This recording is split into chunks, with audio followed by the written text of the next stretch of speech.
welcome to the channel and welcome to this review/overview of Codex Drukhari. The book is available for pre-order from today. You can buy it from Games Workshop from the 27th of March. Thank you as ever to Games Workshop for sending it through to me and the other YouTubers so we can get our teeth into it and let the community know what's inside the box. The purpose of this overview video is to give you an overview of all the main talking points, all the main changes inside the Drukhari book. It should be short, sharp and sweet, hopefully, and the main breakdown, my full review, is inside the Deployment Zone. If you want to support me, then consider subscribing to deploymentzone.tv. I really appreciate anyone who does. That's the best way to help me out. So, in gameplay terms, the Dark Eldar give up resilience for speed and the ability to hit like an absolute freight train. So fast, hard-hitting, and the tendency to fall apart if they don't destroy enough of the opponent's army. This book brings them up to 9th edition standards. It makes them faster, it makes them harder hitting, and it does negate some of the falling apartness. So all units minus the beasts in this book have the power from pain ability. You can see it's changed from the previous edition. The whole army gets a 6-up invulnerable save, and in turn 2, the entire Drukhari army can advance and charge. So there's their speed. They move into position in turn 1 and turn 2, advancing and charging across the board, and some units in this book can move a very long way. Reavers, their biker units, can move 18 inches or 20 inches with the combat drugs. Helions can move 14 inches or 16 inches with the combat drugs. We'll get to combat drugs in a minute. Their aircraft are the fastest aircraft in the game. And even their transports move 14 or 16 inches with the fly keyword. Very quick army. In Battle Round 1, Power from Pain used to give a 6-up shrug, but now it gives a 6-up invulnerable save, which won't really affect units like the vehicles and scourges and what's the other one? Mandrakes. They all have a 5-up invulnerable save flat. So for some units, this change is going to feel like a bit of a nerf. For other units, it's going to feel like a bit of a buff. But having a 6-up invulnerable save army-wide is quite a significant asset. It'll kick in turn 1, in turn 2, and it keeps kicking in for every unit across the table until you hit turn 4, and then the whole army gets a 5-up invulnerable save unless they already had a 5-up invulnerable save. So at the latter part of the game, the point where Dark Eldar forces tended to fall off a cliff because they don't have the resilience to hang in there, the whole army gets this buff of a 5+ invulnerable save. I think overall, the new Power from Pain table is good. Drukhari have access to poison weaponry. Poison weaponry always wounds targets on a flat number. So you roll a hit, and then you roll a wound, and you wound on that flat number, regardless of the opponent's toughness, whether it's higher or lower. Typically, poison weapons wound on a 4-up. Some of them wound on a 2-up, and they always wound vehicles on 6-ups. But there is a way to spend a strat. This strat here for 2 CP, so you can actually wound vehicles on a flat number as well. We'll see this strat used a lot, I think. There's also a new rule in this book called Blade Artists. Almost every single unit in the book gets it. And as you can see, it's going to make most Drukhari units more effective in close combat. Coven units such as Racks, Grotesques, Homunculi have access to Insensible to Pain, which gives them a 5-up Feel No Pain, a 5-up Shrug. It used to be a 5-up Invulnerable save, but now it's a 5-up Shrug.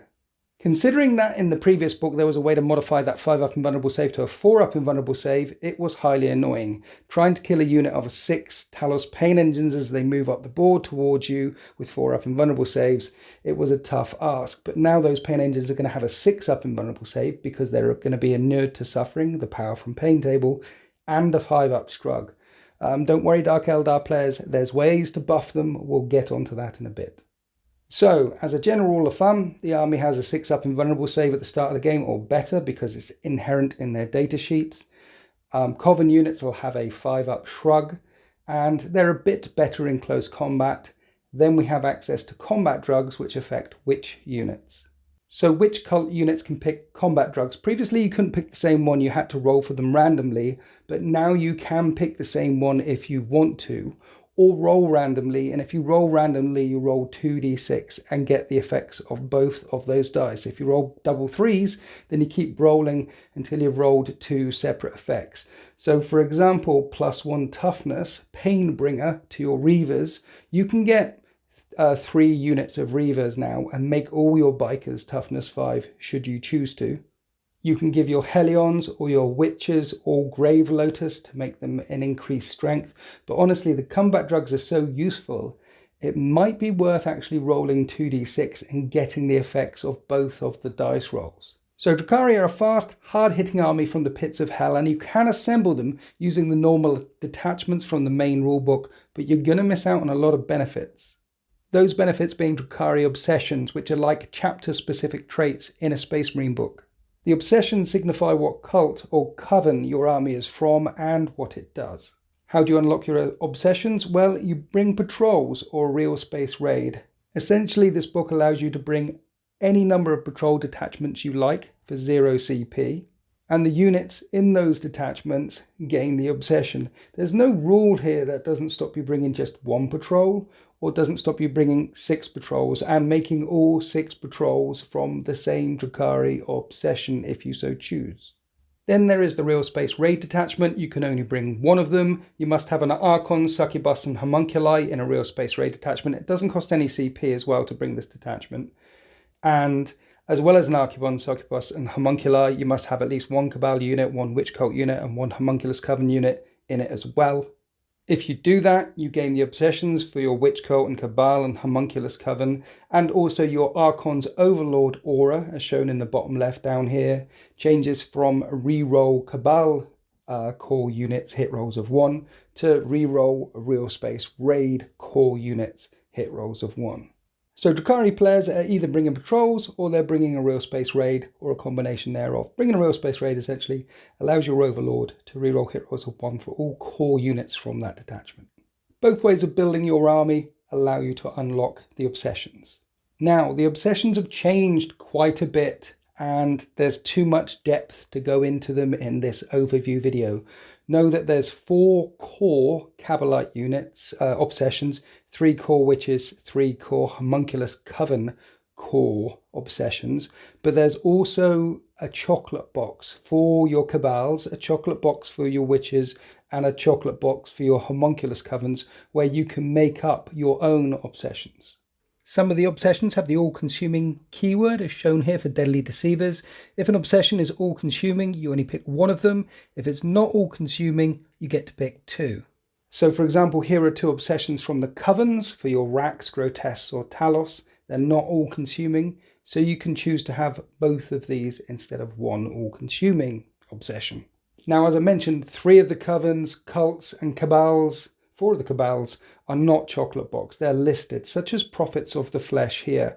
If you pick one of the listed ones, as well as the abilities that you get from the obsessions, you can also choose to have the Warlord trait, the Relic, and there is a stratagem, for example, with Prophets of the Flesh. The Prophets of the Flesh obsession is Grotesques, characters and monsters regain a lost wound, and each time an attack is made against a unit with this obsession and the attack has a strength characteristic of 8 or more, unless it has a strength characteristic of 8 or more, on modified wound rolls of 1 to 3 for that attack fails.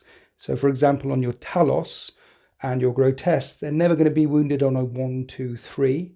They're going to have a 6-up invulnerable save, and they're immune to pain. They're going to have a 5-6 shrug. As well as those abilities, you could choose to pick the Relic, you could choose to use the stratagem, and you could choose to pick this Warlord trait, or you could pick one of the 3 Warlord traits, the general Warlord traits that are available further in the book.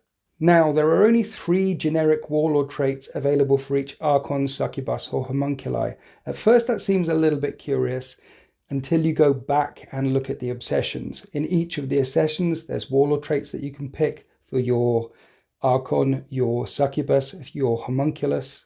This is also the first codex with only 3 pages of core stratagems, not 4. However, when you go back and look at your obsessions, there's stratagems in each of those as well. So Agents of Vect is back, and this is what it looks like. It's in the Cabal of the Black Heart obsession section, not in the general stratagems section. Essentially what you've got here is one big chocolate box. I've said that phrase quite a lot, haven't I? One big chocolate box, different ways of building your Drukhari force, which is a good thing. There's a lot more to pick and choose from, and honestly, the first overview of this, it's a bit mind-bending. Assembling a Drukhari force using patrols or the real space raid detachment is going to be much easier, and applying the obsessions that you want to the units that you have is really opened up here. Those devious Archons out there are certainly going to enjoy picking their way through this book and finding the best combinations to make their playstyle and make their armies sing. On top of this, there's ways of upgrading your Archon, Succubus and Homunculus, and the points for each upgrade are shown here. An Archon would become a Master Archon, for example, and that unlocks a further relic and a Warlord trait that the Archon can bring. So you might choose to do this for a specific relic or Warlord trait. You can only unlock one per army, one Archon, one Succubus, etc. per army. And this unlocks favoured retinues as well: Cabalite Trueborn, Hecatrix Bloodbrides, and Homunculus. You can only bring one Cabalite Trueborn unit or Hecatrix Bloodbride unit now. Cabalite Trueborn are essentially Cabalite warriors that hit on 2s and always hit on 2s, ignore any or all hit, roll and ballistic skill modifiers. Hecatrix Bloodbrides, for example, always hit on 2s. They cost points, as shown here. You can only bring them in units of up to 10, and you can only have one of each type of these units per army. And again, the only way to get them is by turning your Archon into a Master Archon or your Succubus into a Master Succubus. So you're not just, if you want to upgrade, for example, Hecatrix Bloodbrides and cost 2 points a model on your witches, then you're also paying the 15 points to get a Succubus up to a Master Succubus as well. It's just another bit of chocolate in the box, another way that Drukhari players can make a raiding party that really fits their play style or play to their strengths, play to what they want to do. Like I said, at the very start, when you look through it, quite mind-bending, but once you get your head round it, it's nice. It's very, very good. Right, moving on. So as mentioned, there's only 3 of each generic Warlord traits, the rest of in the obsessions. There's only 7 generic relics, the rest are in the obsessions, and there's only 3 pages of generic stratagems, but I can't find a bad one in there. They're all doozies. You can buy relics and Warlord traits for other characters. Lightning fast reactions is still in here. They have deployment options which allow them to deploy off the board, such as Webway Portal or Screaming Jets for their transports, and with Murderous Descent stratagem they can get out of their transports as soon as they hit the battle grid, a bit like coming out of a drop pod.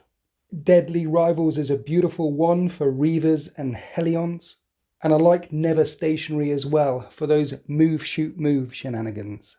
Then finally we get to the data sheets themselves. I'm not going to go through them all, that would be my main review inside the deployment zone. The first thing to note is almost everything here has got an extra attack, and that many of the weapon values and unit abilities have changed. Just like the previous codexes that have come out in 9th edition, you're going to have to study every single data sheet to make sure that you get the rules just so now, because they've all moved around a little bit. So as you can see here from the Void Raven Bomber, the Void Mine is absolutely brutal. Imagine 3 of these flying across the battlefield. A Void Raven Bomber without any upgrades, 185 points. And 3 of these flying across the battle grid in turn 1 could do some serious work on the enemy lines. It is a random dice roll, so it's just as likely to do 0 work. But if you're playing against Drukhari and in turn 1 you haven't deployed your forces effectively and they're able to drop a lot of bombs in the same place against 4 of your units, it is going to sting. Reavers have gone down to 10 points now, and considering a Heat Lance is only 10 points, then a unit of 3 of these with 1 Heat Lance is 40 points, which is pretty amazing considering a Heat Lance is basically a melter. Helions, 17 points each. They've perhaps had the biggest buff in this codex because they've got an extra toughness, they've got an extra wound, and they have an extra attack. And because of the way that combat drugs have changed and you can choose to put up whatever you want on these guys, I can see Helions coming back. Lilith is 90 points and she's strength 4 in close combat with 7 attacks, which seems a bit meh, but her Warlord trait is any modified hit roll of a 6, she counts as 2 additional hits, and her Lilith blades, if you look at that rule there, every unmodified hit roll of a 6 gets an additional attack, so every time she rolls a 6 to hit, that counts as a total of 4 hits. So as Lilith has a base 7 attack, she has a potential to get 28 hits out there. It's highly unlikely she's going to get 28 hits out there, but she's crazy.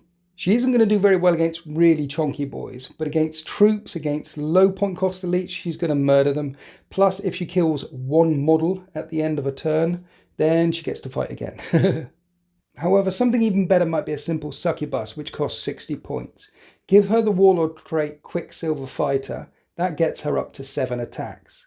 Then you give this Succubus this relic here, and you've got a 60-point model with 10 attacks that hits on 2s, wounds on 2s at AP -3, 2 damage. It's crazy. It's like the Teeth of Terror from the Space Marine book on crack, except that Dark Elder don't take crack because they think it's a bit too tame. Overall, it feels like every Drukhari unit got a bit more bang for their buck, and let's face it, other books such as Orcs, Tau, Imperial Guard, they all need this update as well. Well, Drukhari have it, and to my mind, it works. There's more variety when assembling your Drukhari force, and they're going to be more effective on the battle grid. We are going to see Cabal of the Black Heart everywhere because the Agents of Vact stratagem is free and it's very good. Cabal of the Black Heart means every single unit with that obsession will be re-rolling 1 hit when they resolve their attacks. So expect to see a lot of that, and expect to see a lot of Prophets of the Flesh, because they have transhuman physiology essentially, so long as the strength of the weapon hitting them is less than 8. So to summarize, much more variety and efficacy. The combat drugs and power from pain table has been simplified and tweaked. Overall, a good book, and I look forward to seeing Drukhari on the battlefield. So that's it from me. If you want to get the full review where I go through every little thing, please consider subscribing to diplomazone.tv. It really helps support me and make videos like this. Again, thank you to Games Workshop for sending it through, and happy wargaming team.